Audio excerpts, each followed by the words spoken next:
Bismillahirrahmanirrahim.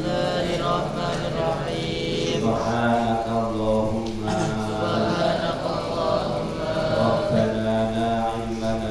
Rabbana la ilma lana illa ma 'allamtana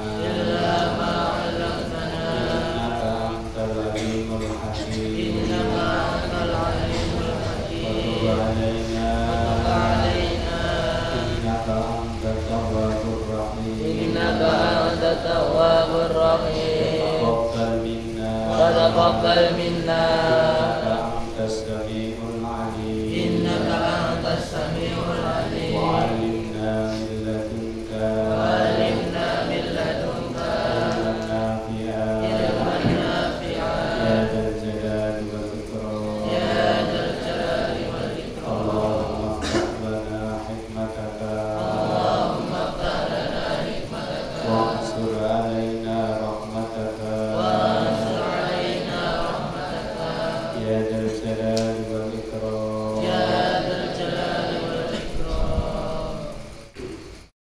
Assalamualaikum warahmatullahi wabarakatuh. Wa fi ulumihi fid dharain amin ya rabbal alamin.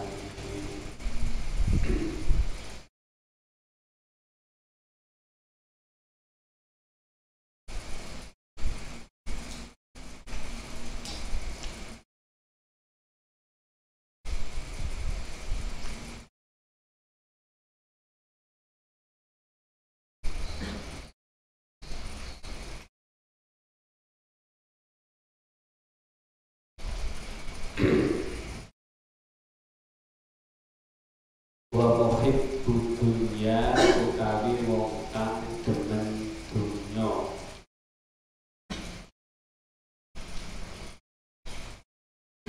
Iku qailun wong kang ngucap aina tariku ono endi utawi dalan. Aina di mana tariku dalan. Wong wis berjalan masih bertanya jalan, wis berjalan di atas jalan masih tanya jalan. Itu gambaran orang yang mencintai dunia. Ini berbeda dengan orang yang zuhud. Ya, orang yang zuhud itu qalbunya tidak terikat dengan dunia, tidak tergantung dengan dunia. Terus aina kholas, aina iku di mana al kholasu keselamatan.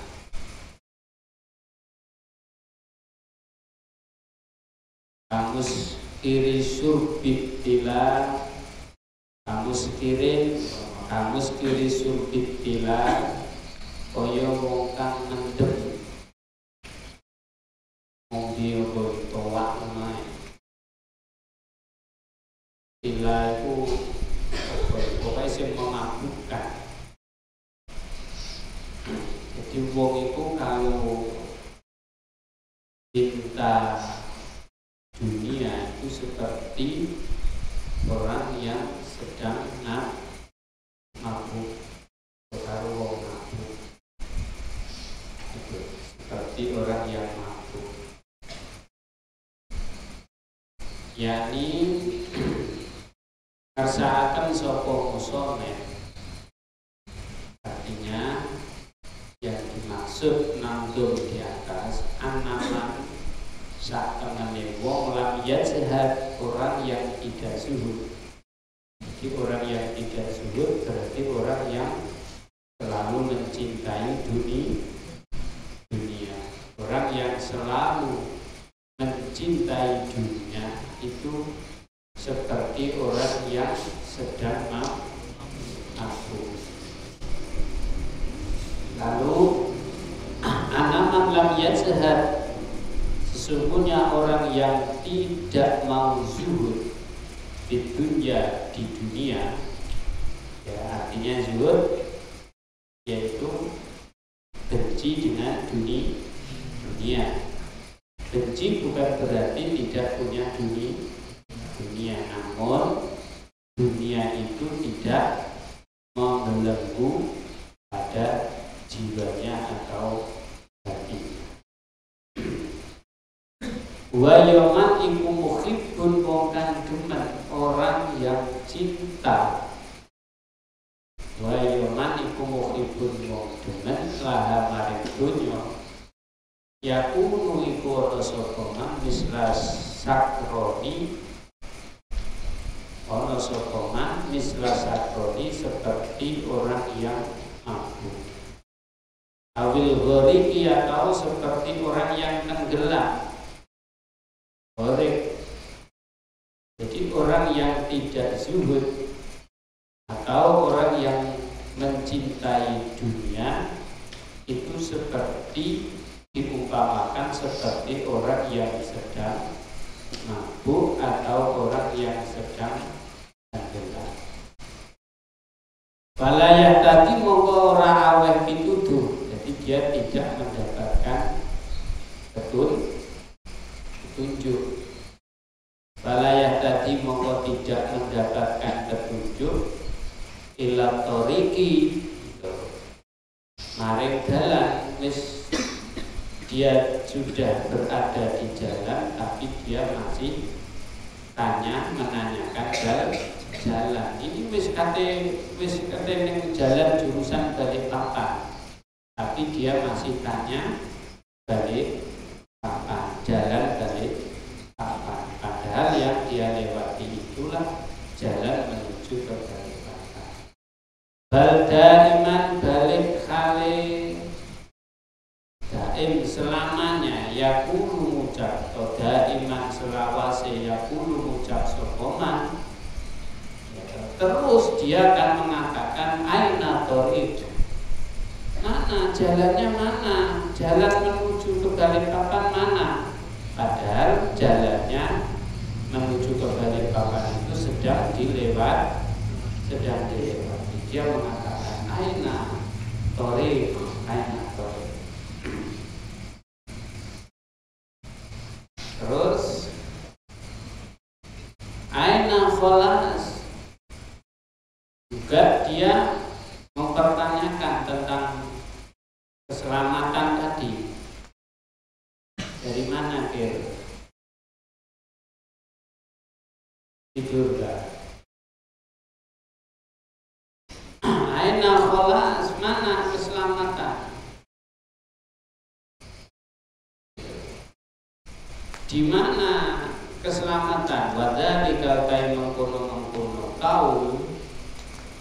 Wadzalika utai mengkono kaul.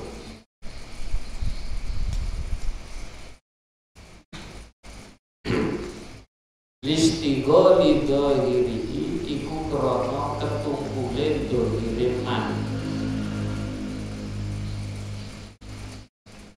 Ketumpule dohire man. Ditolabihi, kenapa mereka itu kok seperti itu, terjadi seperti itu? Karena dia terlalu sibuk, ditolak dia tetap mencari dunia. Dia ini mau sibuk mencari dunia.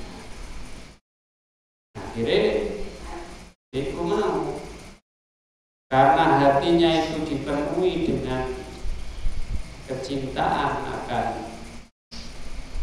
dunia itu tadi,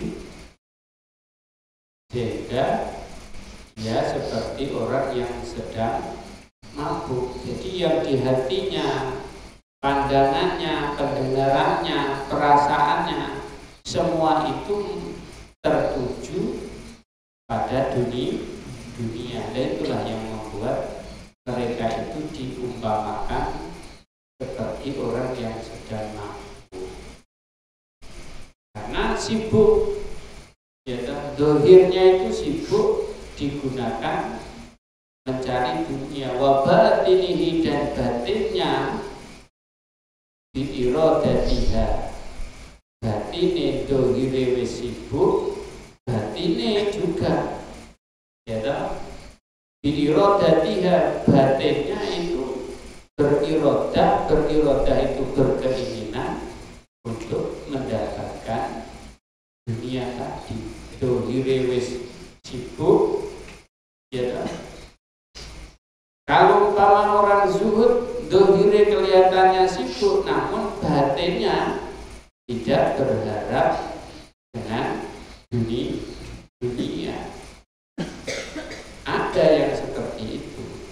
Nah, kalau orang yang dimaksud dalam nadham di atas tersebut, orang itu memang dohirnya itu sudah sibuk digunakan mencari harta, apalagi batinnya itu, ya, batinnya tambah di anaha krono sak temene dunya, di anaha krono sak temene dunya, ida harta itu loh ya, bodoh itu, dunia itu ketika rosakot, ya, harta itu ketika masuk atau mancap, ya, tertancap fil qalbi, di dalam hati. Kalau sudah masuk menusuk, ya, hatimu, jadi dunia itu kalau sudah masuk di dalam hatimu, wis mancep,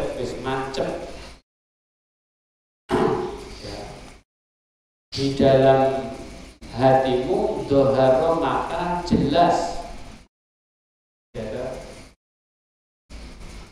doharo mongko pertelo podalika mengkono tancapan dunia di dalam kolbumu itu tadi, ala jawarihil abdi. Jadi karena hati itu adalah sentral, hati itu adalah pusat, ya, dari semua kegiatan anggota tubuhmu. Itu kalau hatimu itu sudah terkena dengan racunnya dunia, maka racun yang ada di dalam hatimu itu akan menjalar ke seluruh ala jawarihil abdi, ke seluruh anggota tubuhmu, dari matamu, pendengaranmu, pembicaraanmu, ya. Jadi semua itu sudah terkontaminasi dengan racun yang masuk di dalam hati tadi. Ini loh bahayanya. Makanya sentralnya, pusatnya itu hati. Ya, ini nanti ada keterangan. Itu tadi malam sudah saya bacakan sama temannya Lehan. Jadi ilmu itu terbagi menjadi 3. Tampil yang ketiga itu ada ilmu yang al-ilmu yusofiku atau yuzakil kolba, ilmu yang untuk membersihkan hati. Nah, ternyata hati ini adalah sentral dari organ tubuh yang dohir. Ketika hatimu itu sudah kena racun, maka akan menjalar kemana-mana. Pandangannya malah pandangan yang tidak baik, pendengarannya yang tidak baik, kakinya berat diajak untuk kebaikan, mulutnya berat untuk diajak membaca Al-Quran, telinganya berat untuk mendengarkan pengajian. Itu karena hatinya itu telah terkontaminasi dengan racun-racun itu tadi. Ya, makanya kitab ini luar biasa. Ketika kalian bisa memahami kitab ini, ya bisa sampai itu bisa nanti menjadi kekasihnya Allah. Bisa menjadi kekasihnya Allah kalau sampean benar-benar mengikuti kajian terus kamu amalkan, gitu. Ya, ini sudah jelas oleh mu'alif, itu benar-benar ditulis semuanya. Jadi hatimu itu adalah sentral, ya.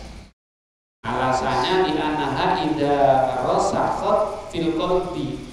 Racun itu kalau sudah, racun itu apa yang dimaksud adalah rasa cinta dengan dunia sudah masuk di dalam hati, maka itu akan mempengaruhi anggota tubuhmu yang dohir, penglihatanmu, pendengaranmu.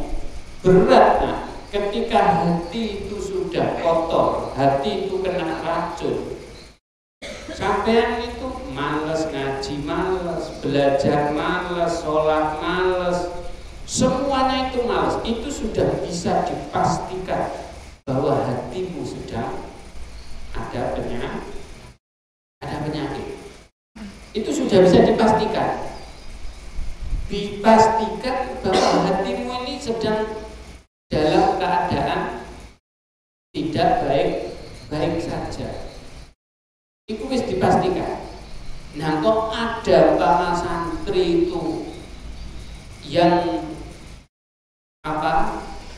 rajin dengar adzan segera wudhu, kalau belum mandi cepat-cepat mandi, pokoknya semuanya itu cepat-cepat. Saya alhamdulillah punya 3-4 anak. Kalau yang kecil ini belum kelihatan, ya. Itu rata-rata itu seperti itu. Apalagi Mbak Jazil itu dulu. Pokoknya dia kalau jam sekolah itu dia tidak mau berangkat sekolah itu didului temannya. Mungkin kalau sampai tahu temannya Mbak Jazil waktu di MI itu bisa ditanyakan. Jazil itu tidak pernah berangkat sekolah itu terlambat atau didului teman, itu tidak pernah. Selama 6 tahun di MI Gunung Tembak itu, Mbak Jazil itu tidak pernah telat. Ya, ini tak kasih tahu. Kalau dibangunin subuh itu, Mbak Jazil itu langsung melihat jam. Kok sampai jam biasa dia bangun itu lewat, itu pasti nangis dia. Kalau nangis itu sulit dia untuk diantarkan sekolah, itu sudah malas dia. Artinya dia tidak mau, karena dia itu punya jiwa sendiri, orangnya yang selalu konten, waktu itu dijaga betul. Sampai saya sering dapat marahan dari Jazil waktu itu. Kalau dia sudah terlambat itu ngambek, dia tidak mau. Itu karakter atau sifat atau watak dari anak-anak saya. Mulai Mbak Bilkis itu dulu sekolah pagi-pagi itu sudah mandi, sudah berangkat ke sekolah. Nah, sekarang saya mau bicara. Ini saya dulu belum ngaji sedalam seperti yang kita kaji sekarang ini. Ya. Jadi santri anak itu kalau banyak molornya, banyak malesnya, ternyata itu terjawab. Bisa dipastikan bahwa keadaan kolbumu itu tidak dalam keadaan baik-baik saja. Pasti itu. Maka yang harus dibangun, apa itu kalau lagu Indonesia Raya itu Mas Lutin, bangunlah, bangunlah, bangunlah, terus badannya. Duluan mana itu? Kalau badan badan itu diartikan tubuh yang dohir. Kalau jiwa itu adalah tubuh yang batin. Itu kalau lagu itu yang disuruh bangun yang mana dulu? Nah, dibangunlah jiwanya. Nah, itu. Nanti apa itu terusannya? Untuk. Nah, jadi untuk Indonesia Raya itu artinya kalau secara pribadi, individumu itu untuk dirimu sendiri, dohir dan batin. Itu loh. Ya. Nah, ini sekarang sampean sama-sama ngaji, sama-sama mendengarkan, lalu terserah sampean bagaimana. Nek ngaji nih ngantuk ya nggak tahu, ya toh? Nah ini karena di sini dikatakan li'annaha idza rasakhat fil qalbi dhahara dzalika ala jawarihil abdi, ya toh? Bitakan bihi. Nah, yo takaluk. Ya, maknane nang kene iku nyokoti, menggigit. Wa muqatalatihi lan oleh mateni alaiha ing atase dunia. Jadi gini. Artinya gini. Mata itu punya saraf.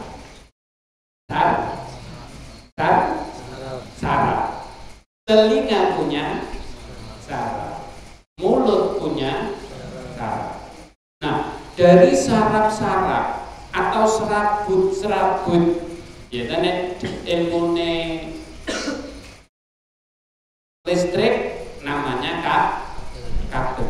Ada kabel-kabel. Ada kabel yang hit, ada kabel ada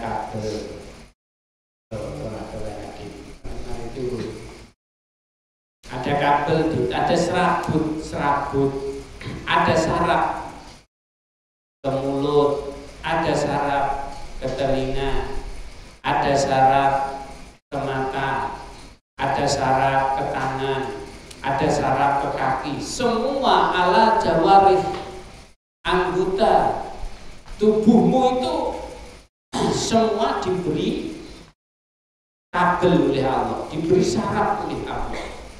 Makanya nggak terhitung, nggak tahu saraf yang ada di dalam tubuh manusia itu berapa juta saraf, gitu. Karena di situ banyak organ-organ tubuh yang tidak sampai kenali. Contohnya kayak kuku, kalau itu tidak ada sarafnya, tentu dia tidak bisa berkembang menjadi panjang. Rambut ada, telinga ada, semua itu ada. Nah sekarang anak-anakku, semuanya itu yang Yai sebutkan diantaranya itu sentral penggerak atau yang mentransfer kebutuhan dari anggota tubuhmu yang dohir itu tadi adalah kolbumu. Ya, itu kolbumu loh. Ketika kolbumu itu, karena ini sentralnya, ini pusatnya yang mentransfer semua kebutuhan organ tubuhmu yang disalurkan melalui saraf. Ini kok ada racunnya, otomatis itu sudah otomatis, ya, itu sudah otomatis racun itu akan menjalar. Racun itu akan menjalar.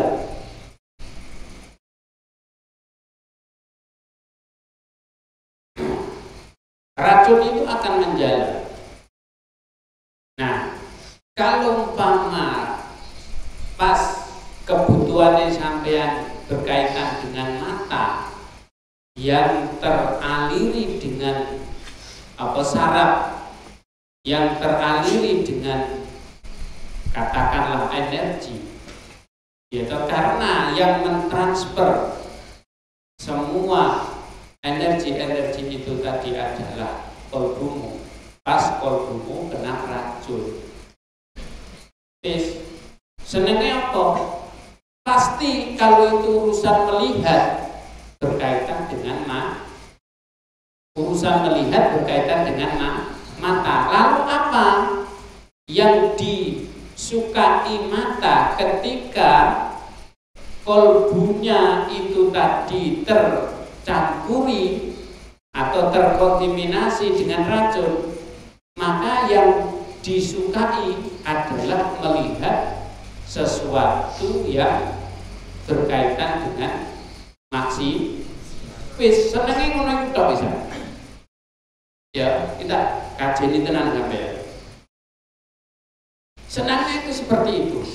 Semuanya seandainya itu berkaitan dengan pendengaran, pasti berkaitan pada telinga. Pokoknya kepengin ngrungokno sesuatu sing gak bener. Terus begitu. Ya, terus begitu. Jadi tidak ada nilai ketaatan. Ono iku hanya nilainya itu kemaksi. Itulah yang dikatakan orang yang ingkar. Itu loh ya. Orang yang ingkar dengan perintahnya Allah. Maka kalau hatimu itu dijaga untuk tidak terkontaminasi dengan racun-racun dunia itu tadi, sama, karena akan melalui itu, melalui sentralnya, melalui sentralnya, yaitu kolbumu. Kebaikan juga akan dilewatkan ke situ, keburukan juga akan lewat ke situ, yaitu ada beberapa syarat itu tadi. Makanya ulama ahlu thariqah mendidik santri-santri itu bukan sekedar diajari untuk pinter menghafal, tapi diajak yang namanya amaliyah. Dikir itu loh, diajak dikir Allah, ono sing la ilaha illallah. Ketika nanti kolbumu itu sudah kau jaga dari perbuatan sombong, perbuatan maksiat, kasut, riya dan lain sebagainya, juga melalui hatimu sendiri itu, melalui hatimu sendiri, dan sampean juga bisa melihat Allah melalui hatimu sendiri. Gitu loh. Petunjuknya Allah melalui hatimu sendiri. Tapi kalau sampean tidak mampu menjaga akan hatimu dari perbuatan yang tidak baik, isinya hati itu hanya sumpah, bingung. Bagaimana? Mau bingung toh. Untung kalau bingung dan sumpahnya lalu lari kepada kiai, minta nasihat, minta petunjuk, itu masih untung. Jika itu tidak didapat, guru itu tidak didapat, kebanyakan, yaitu ini fakta, bila mana orang itu sudah banyak sumpahnya, banyak stresnya, pasti solusinya, anggapannya adalah kesesatan. Apa? Tidak sedikit orang yang punya uang banyak, karena hatinya tidak dijaga itu tadi, akhirnya orang sing kepengin tenang, beli obat, beli narkoba, beli perempuan, coba itu. Ini sentralnya itu adalah ada di dalam hatinya masing-masing.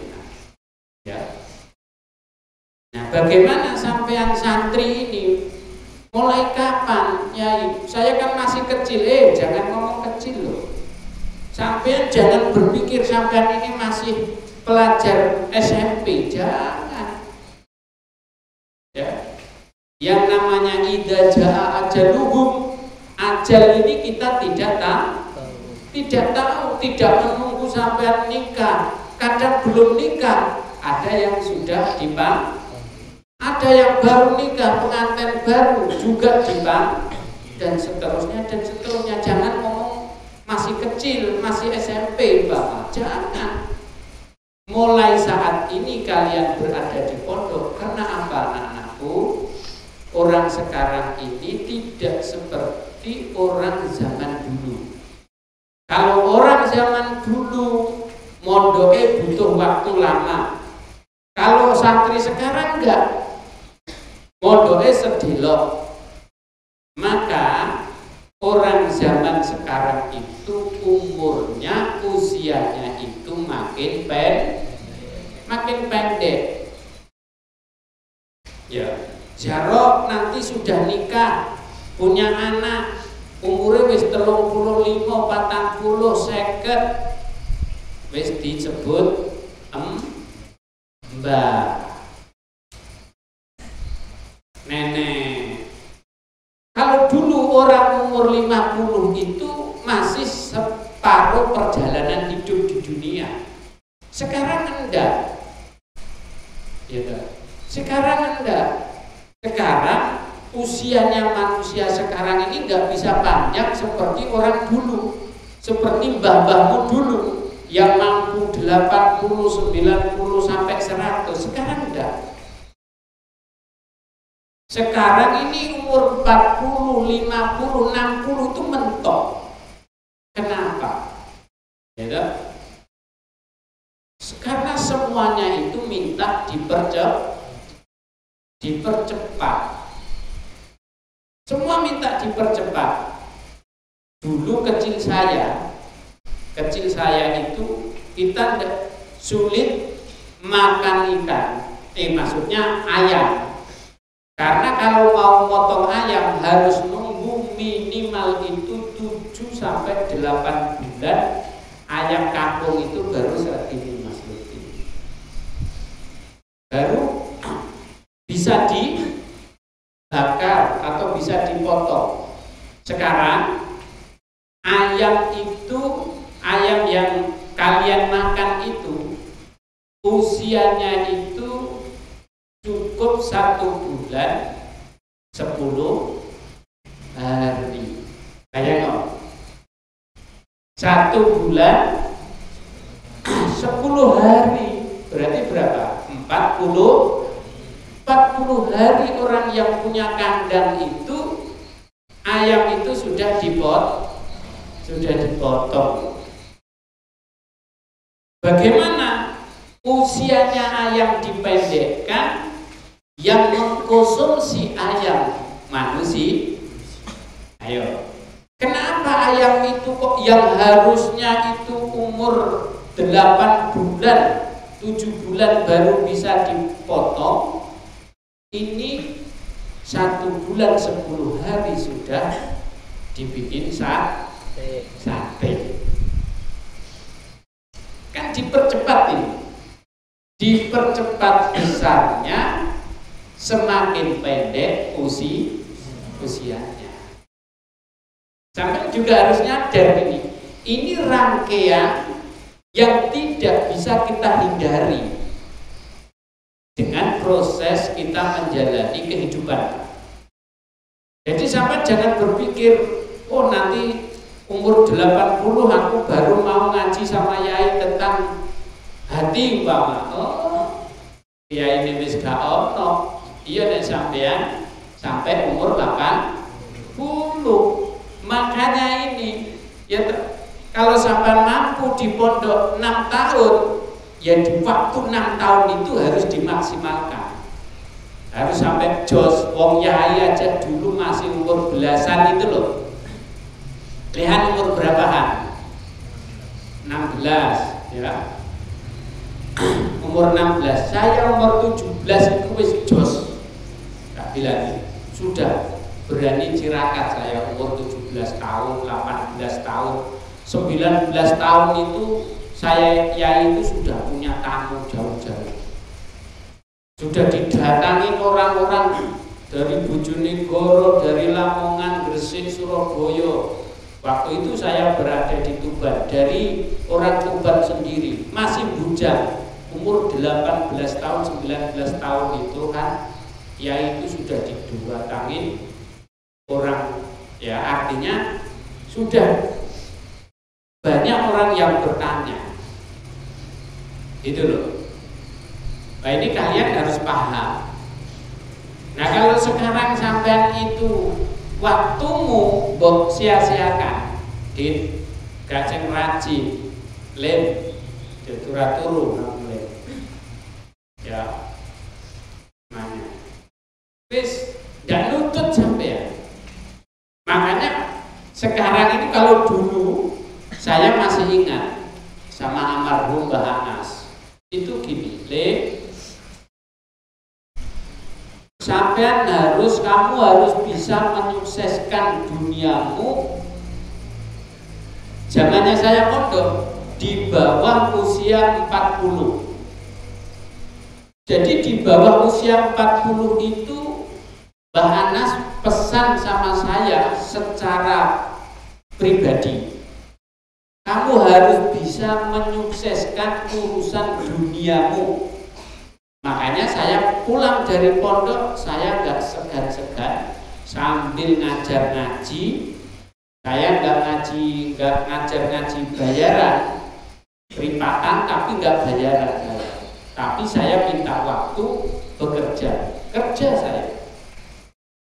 Saya ingat betul apa yang dipesankan Mbah Anas saat ngaji kitab yang sama, yaitu kitab Kifayatul Atqiyah. Ya. Di saat yang sama Mbah Anas itu dengan kitab yang sama Mbah Anas pesan sama saya, Le Bahrudin, sukseskan duniamu di bawah usia 40. Itu di masa saya. Nah sekarang di masa sampean, kalau sampean itu sudah umur 25 tahun ke 30, gak iso sukses.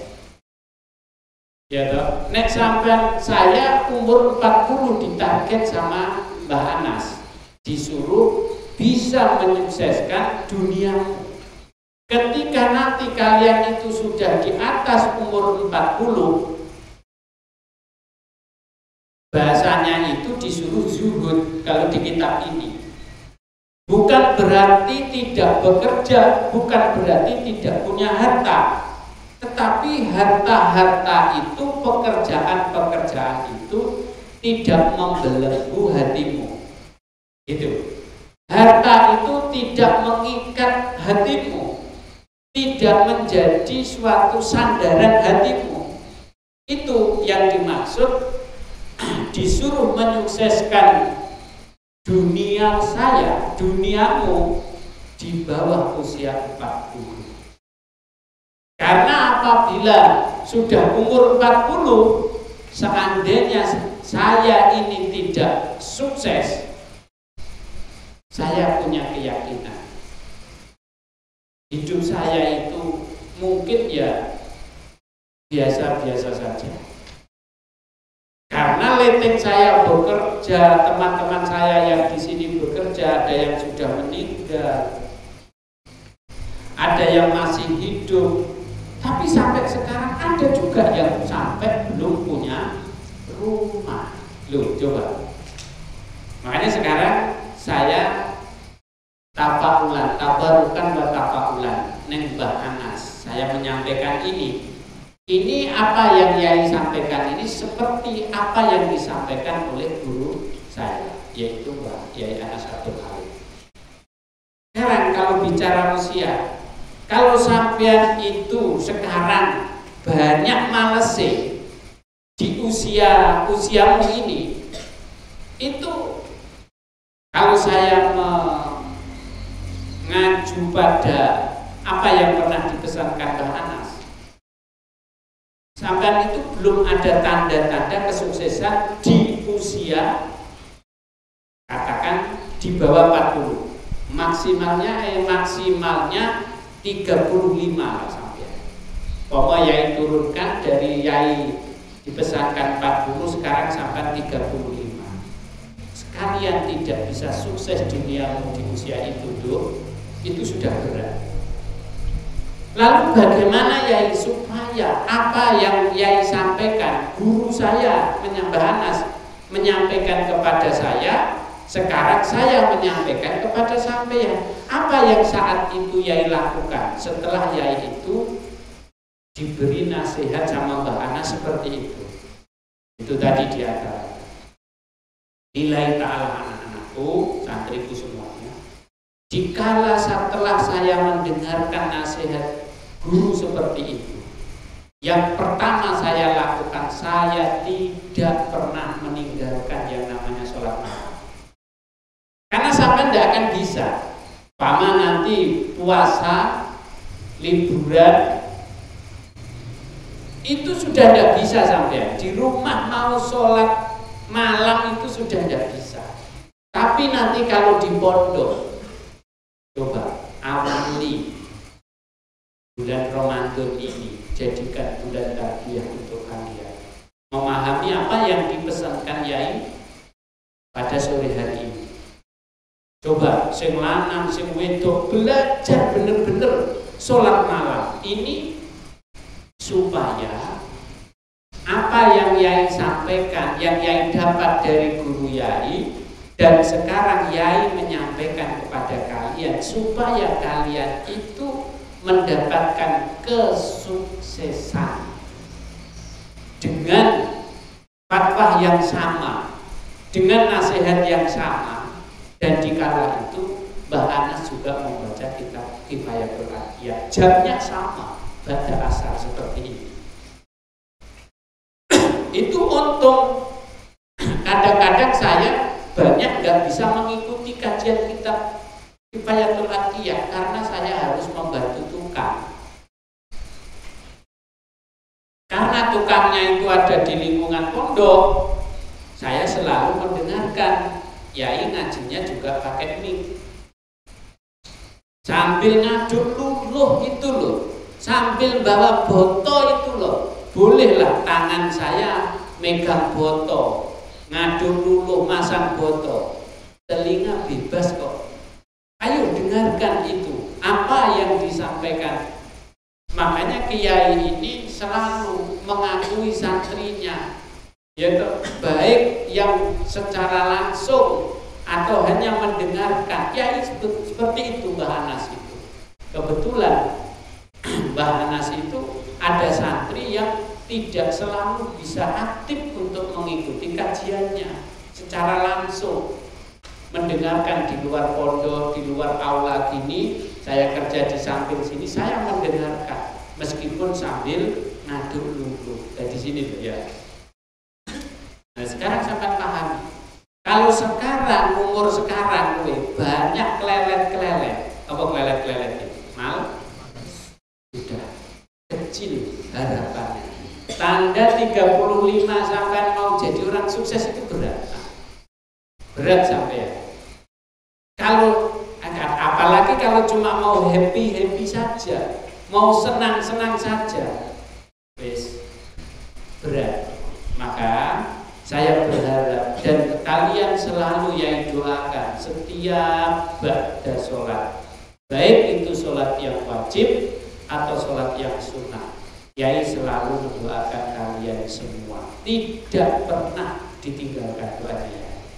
Nah, supaya itu apa istilah pepatah gayung bersambut, maka aktifkanlah hatimu, bersihkan hatimu, bener-bener sampean sing lanang-lanang, wabil khusus ya, karena sampean itu kalau punya istri, yang punya kewajiban bekerja itu adalah suami, yang punya kewajiban menafkahi itu adalah suami. Namun si istri harus mendoakan, jadi tidak ada salahnya. Namun tekanannya ini adalah untuk si laki-laki. Jauh-jauh dari Multanam belajar malam itu sholat malam. Sholat malam menuju kepada Allah. Itu. Jadi harus sampean sendiri yang membuka hatimu. Kok sampean mau kepengin turun ning pondok, mau mangan ning pondok, wis enggak dapat nah. Ya, enggak dapat. Jadi ada Tuhan yang di atas segala-galanya, yaitu Allah. Disitulah tempat kalian. Itu. Malam dan sholat malam, lampunya matiin di pendopo itu sholat malam bawa sajadah, sholat di situ.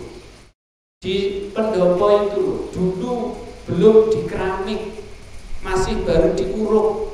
Ya itu ngaparin apa itu terpal. Itu apa sih tawon itu loh ya, bukan dikit.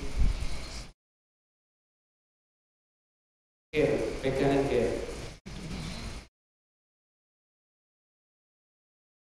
nanti taruh di lambemu, nanti ditutup lambemu dulu. Mau pegang kajul, jadi temanmu itu. Jadi untuk kamu hidupmu, hidupnya pesek-pesek itu boleh tahu das. Ya kan? Tutute tawon itu ditutulong, tapi ra hidupmu kalau kepengin jebul boleh tawon ditutup ngono malah bisa ada 50 juta. Sampeyan bersyukur ning hidupnya dikai mancung. Sing gak mancung ya bersyukur. Soalnya kalau mau nambahi berapa mili gitu aja, itu biayanya sudah besar. Kemarin ada bukan jamaahnya, maksudnya yo jamaah tapi tidak aktif. Itu ada yang nambahin hidungnya ditambahin. Akhirnya tidak sembuh-sembuh. Kembalikan, dia minta kembali uangnya 100 juta. Mau nambahin berapa mili loh Mas Budi. Jadi dia dikasih hidung, bersyukur sampai. Terima kasih ya Allah. Jangan ditambah-tambahin. Orang sekarang itu bahaya itu. Ya. Nah, ya, itu diingat-ingat. Nah, ingat-ingat. Ini karena sudah puasa ini kurang lebih sekitar 10 hari. 12 ke 11 hari lagi kita ini sudah puasa. Sing tenanan, sing semangat, sholatnya ya pada jangan males-malesan ya.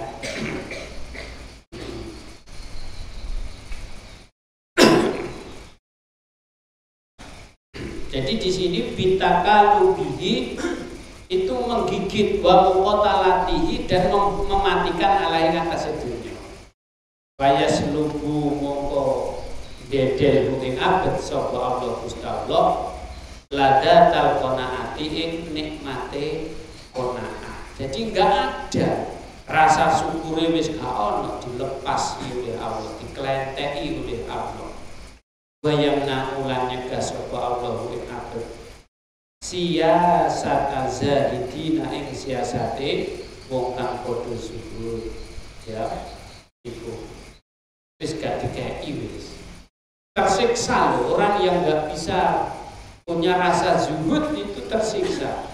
Fa inna qalba maka sesungguhnya hatimu di dalam yakna ketika hatimu itu tidak bisa menerima lam yasbah mongko ora warak apa ati walau malakat dunya meskipun dunia itu semuanya diserahkan kepadamu ya gak akan pernah merasa puas, gak akan pernah merasa kaya ketika sifat qanaah itu dicabut oleh Allah, dilepas oleh Allah dari hatimu.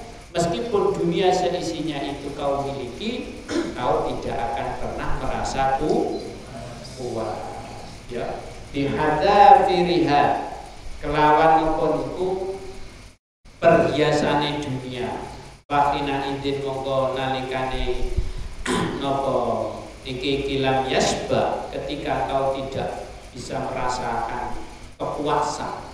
Kaiso rasa nawar kaifa yuwafaku itu bagaimana dan tulungi yaitu sopo mahli to'ati maring to'at ya opo sampean. Makanya jangan ditinggalkan apa yang sudah diijazahkan sama Abah Khalid. Allahumma a'ini ala dzikrika wa syukrika wa husni ibadatik. Itu jangan ditinggalkan. Setiap baca sholat, setiap akhir sholat harus selalu dibaca, baik laki-laki atau perempuan. Wallahu a'lam bishawab.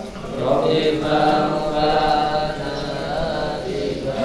ibadatihi wa binal husna min hurmatihim wa alisna bi tariqati